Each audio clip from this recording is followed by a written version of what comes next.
ವೈದ್ಯಕೀಯ ಸರಬರಾಜು ನಿಗಮದಲ್ಲಿ ಗೋಲ್ಮಾಲ್ ಆರೋಪ ಕೇಳಿಬಂದಿದೆ. ಕಳೆದ 9 ತಿಂಗಳಿನಲ್ಲಿ ಬರೋಬ್ಬರಿ 500 ಕೋಟಿ ರೂಪಾಯಿ ಭ್ರಷ್ಟಾಚಾರ ನಡೆದಿರುವಂತಹ ಆರೋಪ ಕೇಳಿಬರ್ತಾ ಇರೋದು. Bandage cloth, sanitary pad, ICU quartz ಹಾಗೆ ಐವಿ ಫ್ಲೂಯಿಡ್ಸ್ ಹಾಗೆ ಹ್ಯಾಂಡ್ ಗ್ಲೌಸ್ ಖರೀದಿಯಲ್ಲಿ ಅಕ್ರಮ ಆಗಿದೆ ಎನ್ನುವಂತಹ ಆರೋಪ ಕೇಳಿಬರ್ತಾ ಇದೆ. ಟೆಂಡರ್ನಲ್ಲಿ ಬರೋಬ್ಬರಿ 50% ಕಮಿಷನ್ ದಂಧೆ ನಡೆಸಿರುವಂತಹ ಆರೋಪ ಕೇಳಿಬರ್ತಾ ಇದೆ.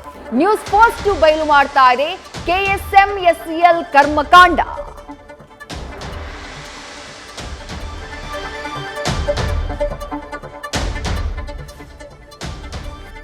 ವೈದ್ಯಕೀಯ ಸರಬರಾಜು ನಿಗಮದಲ್ಲಿ ಆಗಿರುವಂತಹ ಗೋಲ್ಮಾಲ್ನ ಆರೋಪ ಇದು. 1-2 ಕೋಟಿಯಲ್ಲ, ಬರೋಬ್ಬರಿ 5 ಕೋಟಿ. ಅದು ಎಷ್ಟು ಸಮಯದಲ್ಲಿ? ಕಳೆದ ಕೇವಲ 9 ತಿಂಗಳಿನಲ್ಲಿ 500 ಕೋಟಿಯಷ್ಟು ಭ್ರಷ್ಟಾಚಾರ ವೈದ್ಯಕೀಯ ಸರಬರಾಜು ನಿಗಮದಲ್ಲಾಗಿದೆ ಎನ್ನುವಂತಹ ಗಂಭೀರ ಆರೋಪ ಕೇಳಿಬರ್ತಾ ಇರೋದು. ಯಾವ ವಿಚಾರದಲ್ಲಿ?